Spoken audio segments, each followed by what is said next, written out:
अब तो तुम्हें मेरी हर चीज ही बुरी लगने लगी है।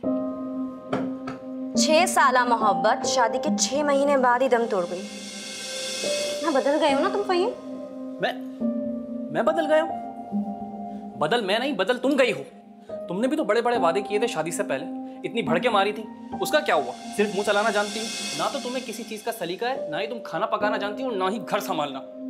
वाह भाई वाह, शादी से पहले तो मेरे हाथ की चाय की भी बड़ी तारीफें किया करते थे, और अब खाना भी जहर लगने लगा है।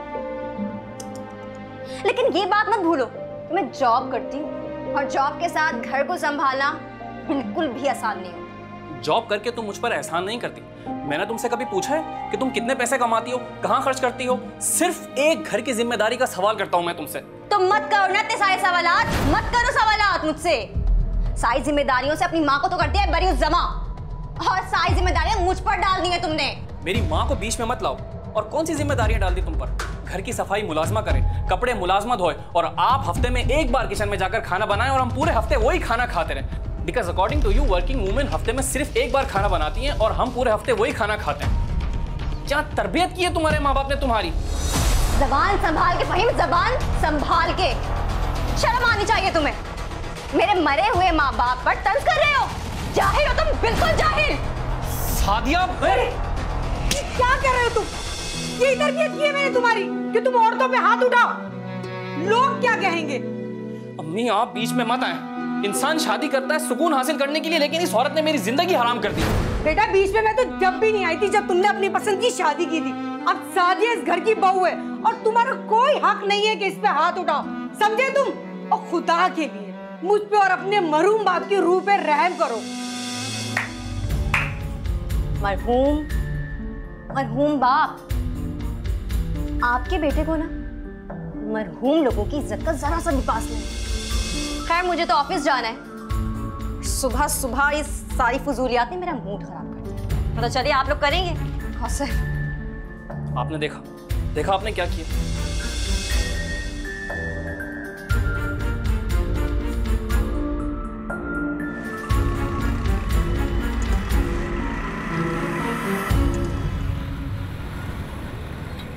ये फहीम के भी बहुत नखरे हैं खाने में। इसकी मर्जी का नहीं पकाओ तो खाता नहीं है। क्या हुआ, आज बहुत जल्दी आ गए तुम? दाल गोश्त बना रही हूँ तुम्हारी पसंद का। क्या हुआ, सब ठीक तो है ना? जॉब से निकाल दिया गया है। क्या? मगर क्यों? तुम तो इतनी मेहनत करते हो, सुबह से जाते हो रात को आते हो, फिर ऐसे कैसे हो गया? ये मेहनत ही तो लोगों की आंखों में खटक रही थी। बहाना तो डाउन साइजिंग का किया है, मगर मुझे अच्छी तरह पता है कि ये मेरे खिलाफ साजिश है। बेटा तू हौसला कर, अल्लाह जरूर कुछ ना कुछ अच्छा रास्ता निकालेगा। और देख तू इतना मेहनती है, तो कहीं ना कहीं 20-25 दिन में अच्छी जॉब मिल जाएगी। और बहू भी तो जॉब करती है ना, एक सहारा तो है। मुझे उसके सहारे की कोई जरूरत नहीं। क्या मतलब है आपका? मैं एक औरत की कमाई खाऊं? लानत है मुझ पे। तू कैसी बातें कर रहा है? हेलो, उदास क्यों हो? हाँ चले छोड़े, मिठाई खाए, गुलाब जामुन तुम्हारी फेवरेट। लो ना। अच्छा मैं खुद खिलाती हूँ, खाओ। अम्मी आप भी लीजिए ना, मुंह मीठा करें। हाँ वो तो सब ठीक है, ये सब किस लिए? Guess what? प्रमोशन हो गया है मेरा। मैं असिस्टेंट मैनेजर बन गई हूँ, और पता है सैलरी भी डबल हो गई है मेरी, पूरे 1.5 लाख रुपए। क्या हो गया? ऐसा क्यों बिहेव कर रहे हैं आप लोग? मुझे ऐसा क्यों लग रहा है कि मेरा प्रमोशन का सुनकर आप लोगों को बिल्कुल भी खुशी नहीं? नहीं ऐसी बात नहीं है। तुम्हारे प्रमोशन की सुन के तो बहुत खुशी हुई है, पर फहीम की जॉब चली गई है। क्या? जॉब चली गई तुम्हारी? ये तो होना ही था। कितनी बार समझाया है तुम्हें कि वक्त पर जाया करो ऑफिस, मगर नहीं लाट साहब, मेरी बात क्यों सुनेंगे भला? 9 बजे जाना हो तो लेकिन 11 बजे पहुंचेंगे, है ना? तो जॉब से तो निकालेंगे ना। बकवास बंद करो अपनी। मैं सुबह 11 बजे जाता था तो रात को 11 बजे आता भी तो था। तुम्हें क्या पता मेरी ऑफिस की टाइमिंग्स का, कि मैं कितनी मेहनत करता था। अच्छा फहीम, डिसहार्टेड मत, जो होना था वो तो हो चुका ना। अब देखो मैं असिस्टेंट मैनेजर बन गई हूँ, लेकिन मेरी पोस्ट खाली है। मैं कल ही अपने बॉस से बात करती हूँ। मेरी मैं डबल मास्टर्स और तुम एक ग्रेजुएट, मैं तुम्हारे अंडर रहकर काम करूंगा? टैलेंटेड लोग रुल रहे हैं रोडों पर। तो मैं सब जानता हूँ कि खवातीन किस तरीके से ये ऑफिस में प्रमोशंस लेती हैं, और ये जो लंचेस के अपने बॉस। Shut up!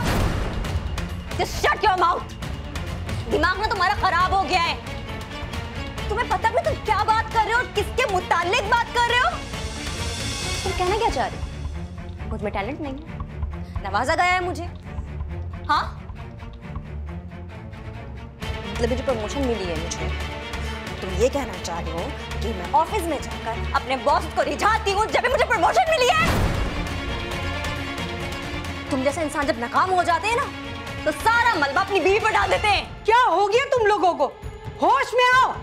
होश में आ गई हूं मैं, और आप ना मुझे मत रोके। अगर किसी को चुप करवाना है ना, तो अपने बेटे की जबान पर लगाम दे, जो कितनी बकवास कर चुका है, वो भी अपनी बीवी के मुतालिक।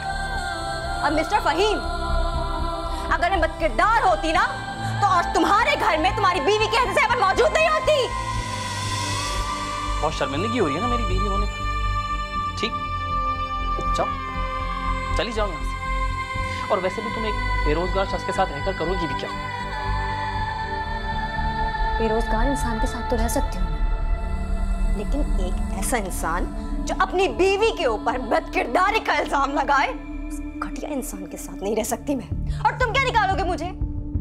मैं खुद इस घर में एक सेकंड नहीं रुकूंगी।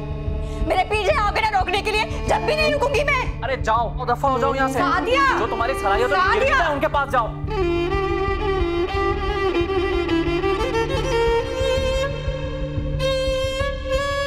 चली गई वो, नहीं रुकी।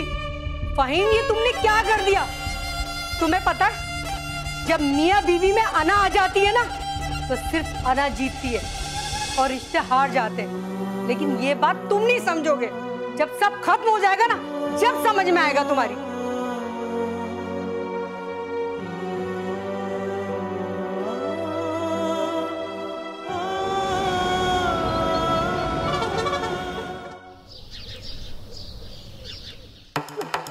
क्या मतलब है सादिया? कोई इस तरह अपना घर छोड़ कर आता है? तो भाई, आप मुझे उस शख्स के साथ रहने के लिए कह रहे हैं जिसे अपनी बीवी की कुर्बानियों का इदराक ही नहीं है, जो अपनी बीवी की कामयाबियों से जलता है। उसके पास वापस चली जाऊं? उस शख्स का इंतखाब भी तो तुमने खुद ही किया था ना। देखो, तुम्हारी आदत है जज्बात में फैसला लेने, और इसी जज्बात में तुम अभी अपना घर छोड़ कर आए। मैं जा रहा हूँ, और वापसी आऊँ तो तुम इस घर में नहीं होनी चाहिए। जाओ, वहाँ जाके अपने मामला सेटल करो। सादिया, तुम मेरी बात सुनो। कोई ज़रूरत नहीं है तुम्हें वहाँ जाने की। तुम्हारे भाई जज्बाती हो जाते हैं, मैं सब संभाल लूँगी। तुम आराम से यहाँ रहो।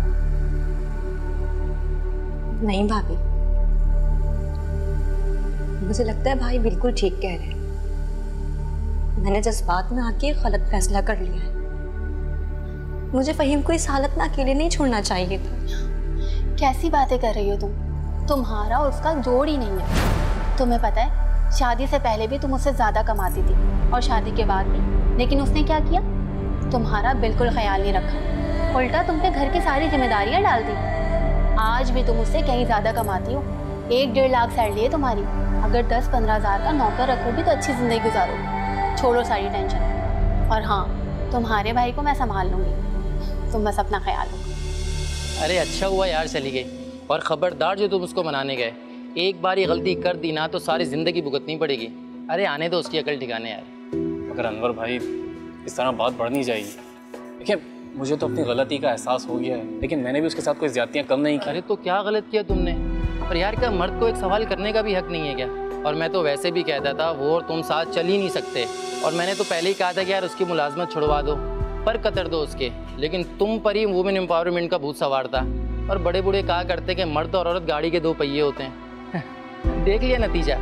अब चुप करके इंतज़ार करो।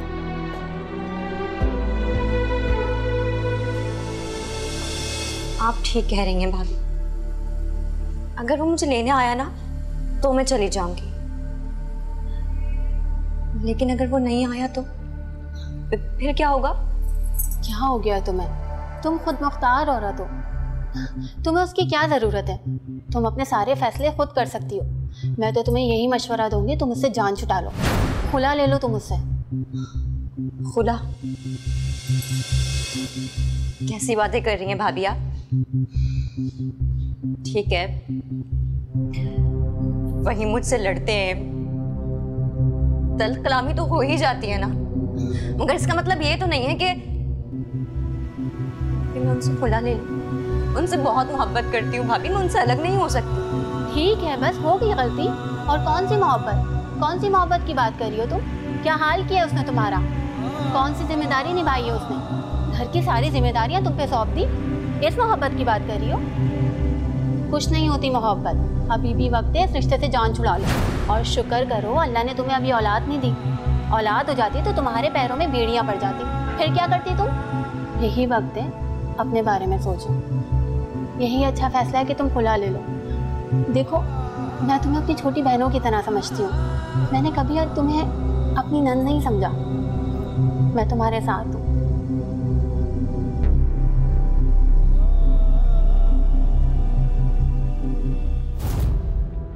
ताज़ीरात पाकिस्तान की दफ़ा 301 के तहत अगर कोई शख्स ये जानते बूझते भी कि उसके इस अमल से किसी की मौत भी वाक़ई हो सकती है, लेकिन उस शख्स के अमल से उसके हदफ के बजाय किसी दूसरे फ़र्द की मौत वाक़ई हो जाती है, तो इस सूरत में भी उसे क़त्ल अम्द का मुजरिम करार दिया जाएगा और दफ़ा 302 के तहत उसे सज़ाए मौत या उम्र कैद की सज़ा मिलेगी।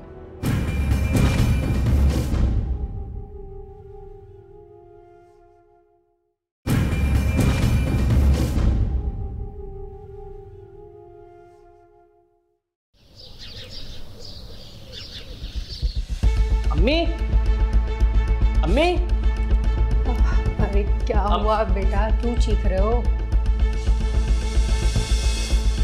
ये क्या है? खुला का नोटिस। जिस लड़की को आप घर पर लाने के लिए मुझ पर दबाव डाल रही हैं, वो ये घर ही तोड़ना चाहती है, अलग होना चाहती है मुझसे। खुला का नोटिस? देख बेटा, वो बच्ची है, ना समझ है, जरूर उसको किसी ने बहकाया होगा। तू ऐसा कर, उसको लेके आ जा, बल्कि मैं भी तेरे साथ चलती हूँ। बस उस मगरूर औरत के हाथों अब मैं मजीद जलील नहीं हूं। उसने जो चाहा मैंने उसको दिया, उसने जो मांगा मैंने उसके कदमों में रखा।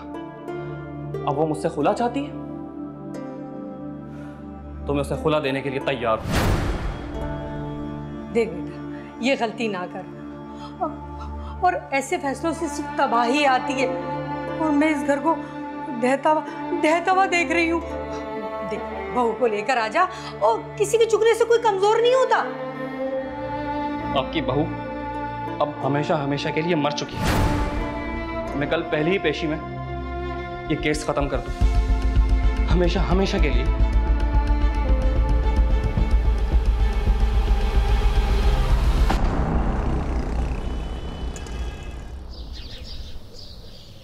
बहुत हो गया, जितना तुमने बोलना था ना बोल दिया। अब एक जरा भी मेरे सामने जबान चलाई ना तो जबान काट दूंगा। बोलूंगी, 1000 बार बोलूंगी। जो कमाते हो कहाँ जाता है? मुझे तो कुछ देते नहीं हो। मुझे तुम पे शक है कि तुम्हारा कहीं बाहर चक्कर चल रहा है, और मैं ये सब बर्दाश्त नहीं करूंगी, समझे तुम? बहुत हो गया, तो इल्जाम लगा के मुझे बदनाम करना चाहती हो, मेरी इज्जत खाक में मिलाना चाहती हो। छोड़े, जान से मार देंगे क्या? क्या गलत कहा है उन्होंने? अगर उन्हें किसी बात पर शक है तो वो पूछना चाहती हैं, तो उनका हक नहीं है ये? ओहो, तो इसका मतलब है ये सारा किया धरा तुम्हारा है? हाँ? तुम इसको पट्टियां बढ़ा रही हो। मैंने कोई पट्टी नहीं बढ़ाई भाई, सवाल पूछना इनका हक है। और मैं तो आपको भी समझाती आई हूँ कि मियाँ बीवी का एक दूसरे पर एतबार करना बहुत जरूरी होता है। ये गाड़ी के दो पहिए की तरह होते हैं, इनका साथ चलना बहुत जरूरी है। ये 2 पहिए नहीं, पूरे का पूरा रिक्शा है जो 3 पहियों पे मुश्तमिल है, और इस रिक्शे को मैं अकेला चला रहा हूँ। अगर तुम्हें इतनी परवाह होती ना तो अपना घर बर्बाद करके यहाँ पे नहीं आती। और बीबी तुम कान खोल कर सुन लो, इस घर में सिर्फ मेरी चलेगी, मेरी। अगर अपनी मनमानी की कोशिश की ना तो सारा सामान निकाल बाहर फेंकूंगा। और तुम प्लीज अपना घर तो जज्बात के चक्कर में बर्बाद कर चुकी हो ना, काइंडली मेरे घर के मामलात में दखल अंदाजी मत करो। और हाँ, तुम्हें बहुत शौक है ना इसकी बातों पे अमल करने का, निकलो निकलो मेरे घर से, निकलो। मुझे माफ कर दे, मुझे माफ कर दे, अब ऐसा नहीं होगा। मुझे माफ कर दे, मुझसे गलती हो गई, मुझे माफ कर दे, मुझे माफ कर दे, अब ऐसा नहीं होगा।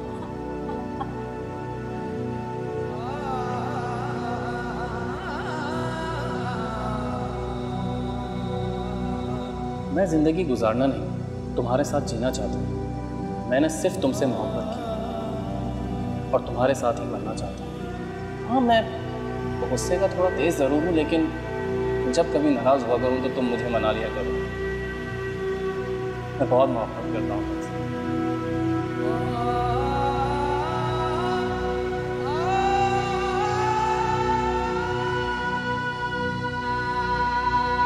नहीं, अब सब कश्तियां जल चुकी, हर रास्ता तबाह हो गया। अब हम कभी एक नहीं हो सकते, कभी एक नहीं हो सकते, कभी नहीं।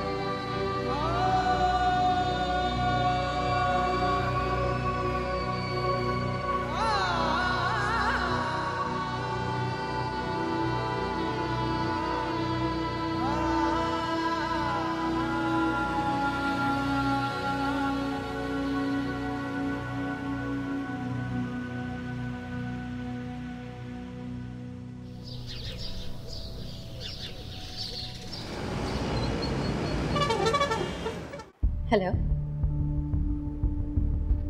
मम्मी, मैं सादिया बात कर रही हूँ।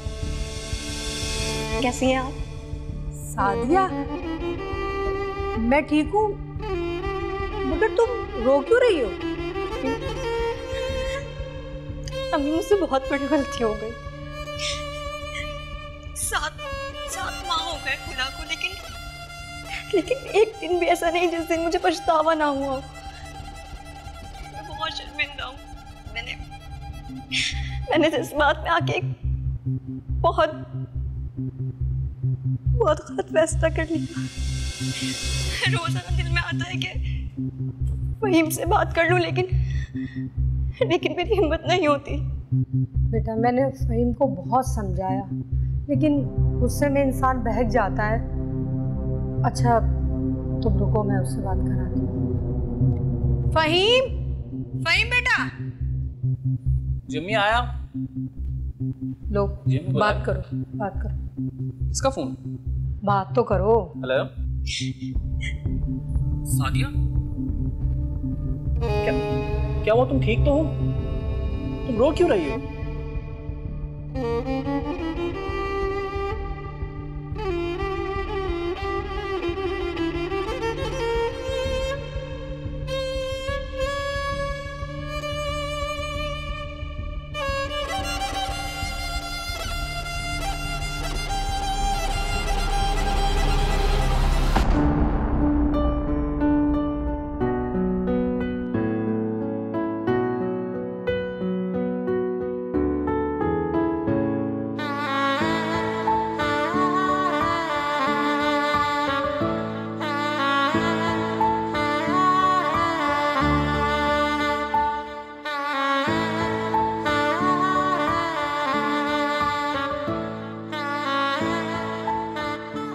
तुम्हें अपनी नई जिंदगी की तरफ पहला कदम बहुत बहुत मुबारक।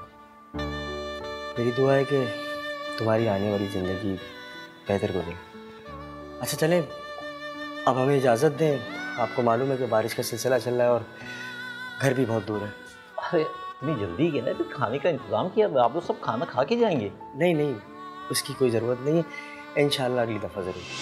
अच्छा नहीं लगता इस तरह से आप।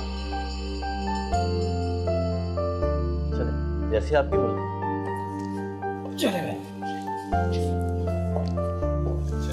अच्छा मुनव्वर साहब, मैं कुछ दिन ऑफिस नहीं आ सकूँगा, तो आप ज़रा प्लीज़ सारे हालात देख लीजिए। एजाज भाई बेफिक्र मैं हूँ ना।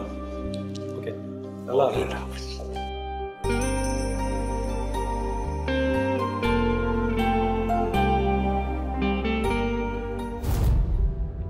ताज़ीरात पाकिस्तान की दफ़ा 364 के तहत अगर कोई शख्स किसी ऐसे फ़र्द को अगवा करता है जिसे कत्ल करना मकसूद हो या उसे अगवा करके ऐसे हालात में रखा जाए जहां अगवा होने वाले फ़र्द की जान को शदीद ख़तरा हो, तो इस शख्स को जुर्माने के साथ साथ 10 साल तक कैद बामुशक्कत की सज़ा हो सकती है।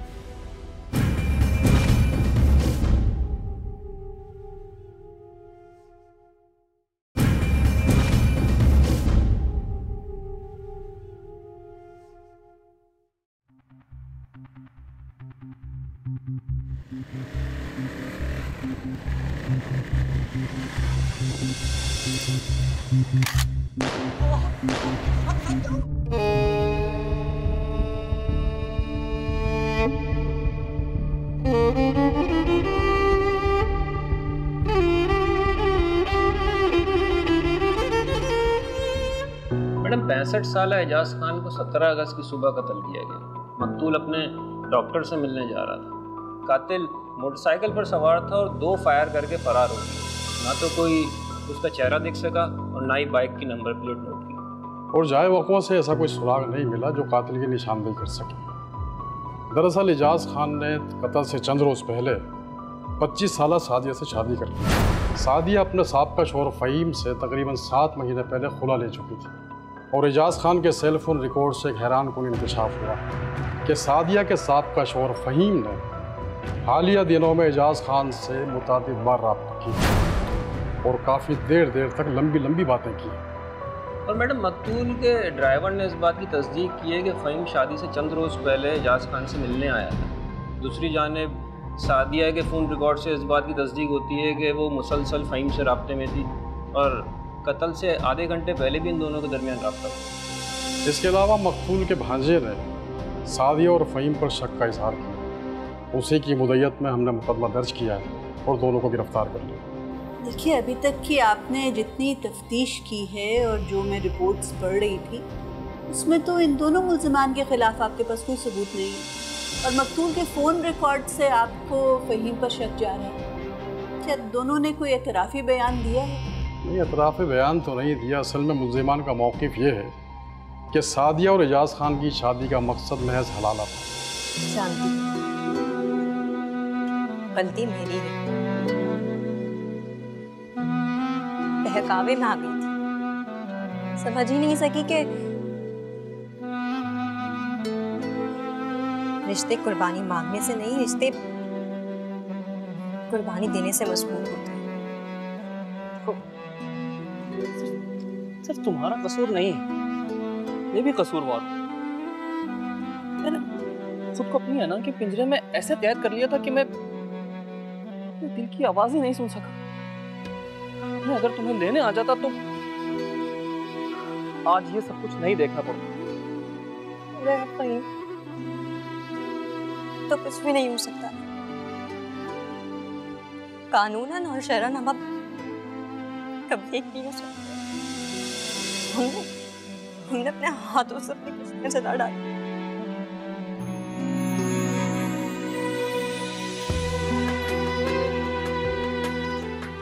देखो सादिया,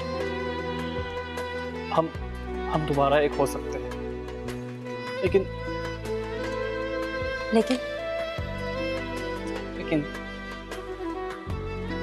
हमें उसके लिए कुर्बानी देनी है।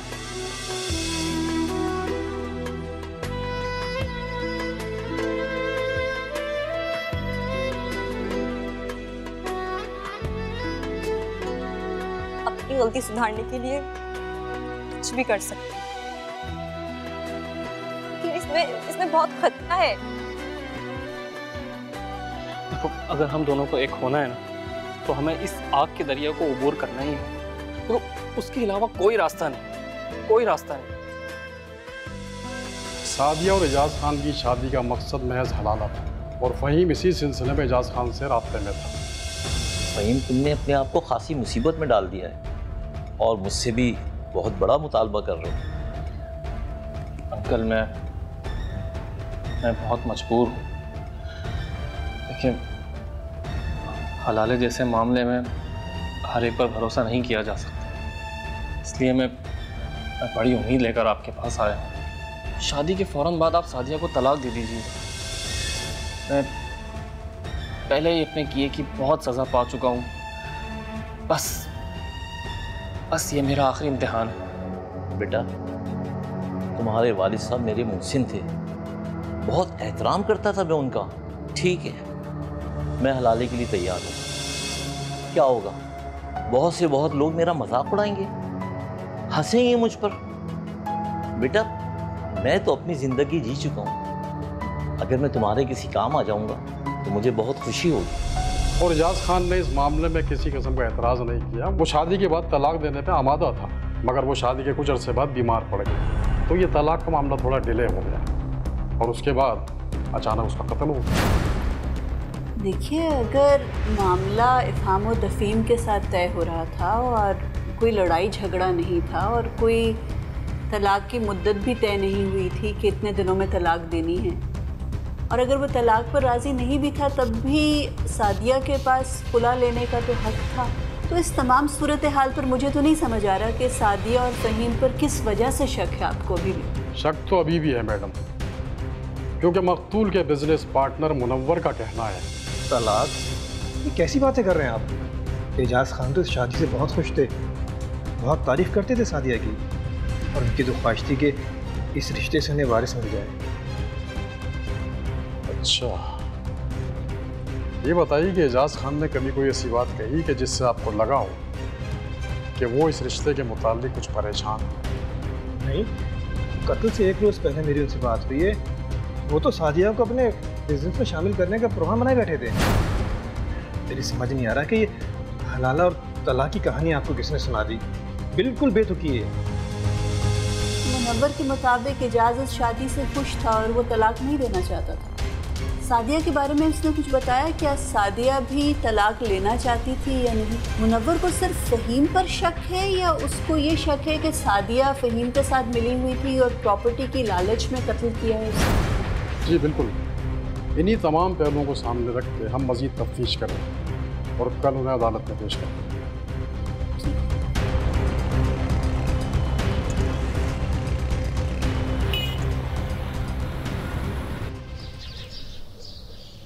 देखिए, हम लोग शुरू से ही आप लोगों के बाइस अजाब भुगत रहे हैं।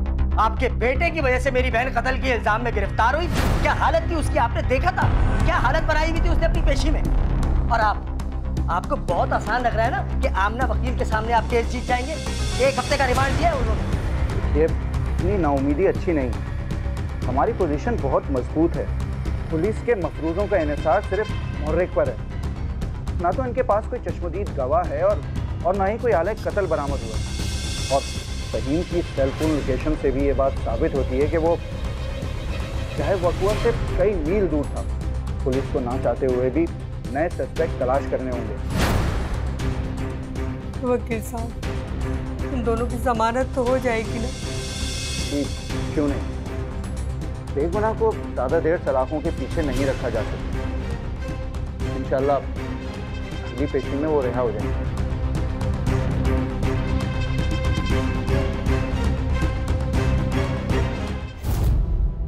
अगर कोई शख्स किसी को कत्ल करने या जरर पहुंचाने की नियत के बगैर उसकी मौत का बाइस बनता है तो उसका ये फेल कत्ल खता में शुमार होगा और ऐसा शख्स दियत का पाबंद होगा। अलबत्ता पाकिस्तान पीनल कोड की दिफा 319 के तहत उसे कैद की सजा भी दी जा सकती है, जिसकी मुद्दत 5 साल तक हो सकती है।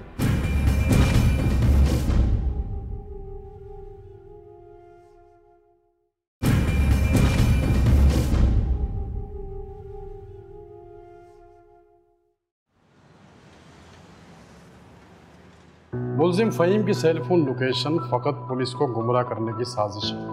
मुमकिन है कि वो जानबूझकर अपना सेल फोन छोड़ गया हो, और ये भी मुमकिन है कि उसने किराए के कातिल की मदद ली हो। देखिए, अदालत में मफरूज़ों पर बात तो नहीं होती ना, हमें सबूत पेश करने पड़ेंगे। अगर आप ये दलील दे रहे हैं कि पुलिस को गुमराह करने के लिए वो सेल फोन घर पे छोड़ गया था, तो क्या आपके पास कोई गवाह है जो इस बात की गवाही दे कि उन टाइमिंग्स पर फ़हीम अपने घर पर मौजूद नहीं था, उसे घर से बाहर किसी ने जाते हुए देखा हो? हमारे पास कोई सबूत नहीं है और इन तमाम दलाइल को डिफेंस रद्द कर देगी अदालत। लेकिन सादिया और फ़हीम के अलावा कातिल और कौन हो सकता है? हमने एजाज खान का बैकग्राउंड अच्छे तरीके से चेक किया है, उसकी किसी से कोई दुश्मनी नहीं थी। देखिए, आप अपनी ही की गई तफ्तीश में बहुत सी चीज़ों को नज़रअंदाज कर रहे हैं।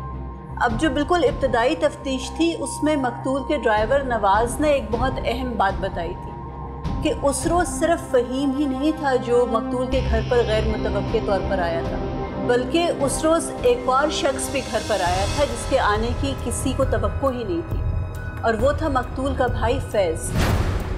मकतूल का भाई?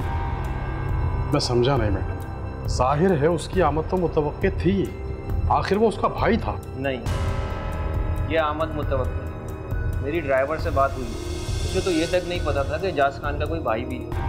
वो तो कुछ शादी से एक रात पहले आया था। हाँ, दोनों में तल्ख कलामी तो हुई थी, लेकिन बाद में गुस्सा ठंडा हो गया था। और जब बाद में ड्राइवर फैज़ को घर छोड़ने गया तो उसने ये बताया कि वो अपने बड़े भाई को 10 साल बाद मिलने आया। मेरा ख्याल में तुम एक दफ़ा खुद जाके फैज़ से बात करो।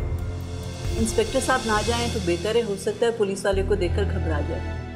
ठीक है मैडम। असल में तमाम तर शवाहिद सादिया और फ़हीम के ख़िलाफ़ थे, शायद इसीलिए ये नुक्ता मेरी नज़र से चूक गया।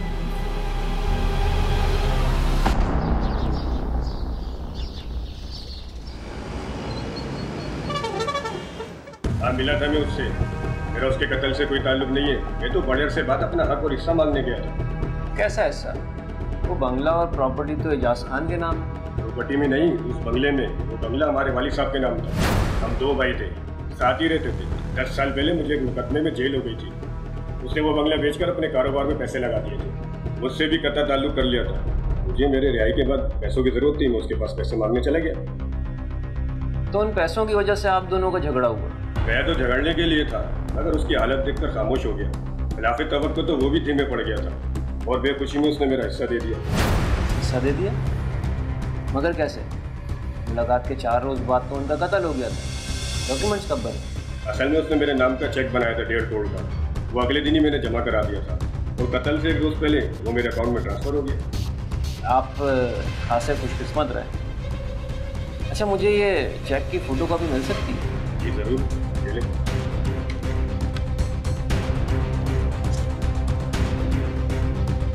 ठीक है, बहुत शुक्रिया आपका।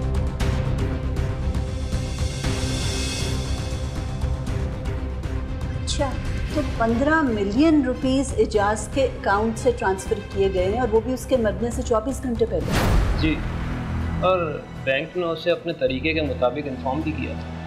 अच्छा, ये तो आप मुझे उसके पर्सनल अकाउंट की डिटेल बता रहे हैं ना? तो एजाज का जो बिज़नेस अकाउंट है उसकी मैंने डिटेल्स नहीं देखी। पर्सनल अकाउंट तो एक ही है, अलबत्ता हाँ एक बिज़नेस अकाउंट है कंपनी की लेन देन की। देखो, इस पर्सनल अकाउंट की भी 1 महीने की डिटेल्स निकलवाओ और बिज़नेस अकाउंट की भी। मैं सिर्फ ये कंफर्म करना चाह रही हूँ कि इन दोनों अकाउंट्स में से कहीं फ़हीम या सादिया को कोई बड़ी अमाउंट ट्रांसफ़र तो नहीं हुई।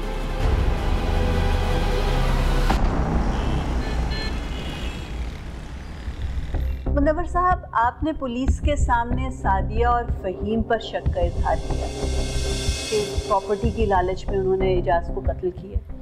अब आपके इस शक को लेकर पुलिस काफ़ी हद तक तफ्तीश करती रही है। फ़ोन रिकॉर्ड्स भी हमने मकतूल के देखे, दोनों मुल्ज़िमान के भी देखे। उन फ़ोन रिकॉर्ड से हमें ये भी मालूम हुआ कि आपकी भी मकतूल से बहुत ज़्यादा बात हुई है, बल्कि मरने से 1-2 दिन पहले तो बहुत दफ़ा बार बार आपने कॉल्स किए उन्हें। खैरियत थी?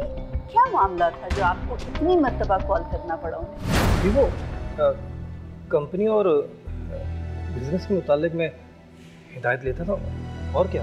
अच्छा, वैसे हम सोच रहे थे कि वो आपके इतने करीब थे, अपनी पर्सनल बातें आपसे शेयर करते थे, जैसा आपने बताया कि वो बहुत खुश थे अपनी इस शादी से।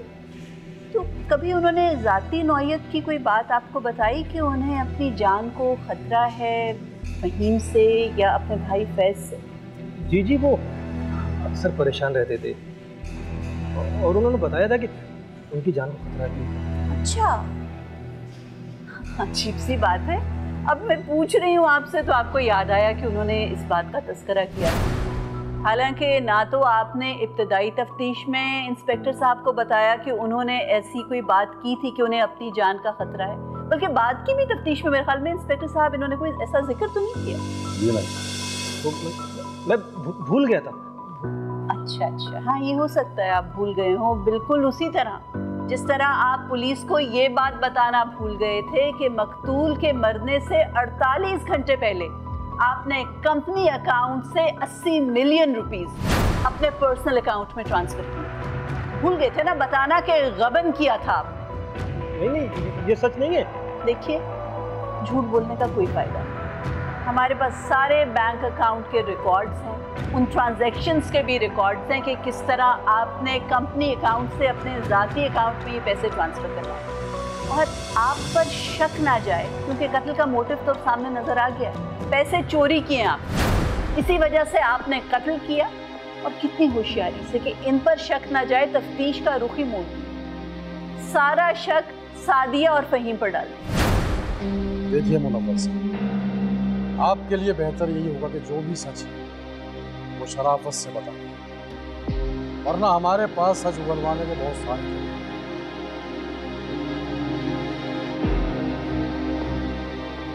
जी, ये सच है कि मैंने ही कत्ल किया। वो एजाज साहब शादी के बाद मसरूफ़ रहने लगे थे और फिर अलील भी हो गए थे, तो सारे बिजनेस को मैंने ही संभाला था। बस फिर मेरे दिमाग में एक शैतानी ख्याल आया और मैंने अपने कंपनी अकाउंट में से 8 करोड़ रुपए निकालकर अपने अकाउंट में डाल लिए।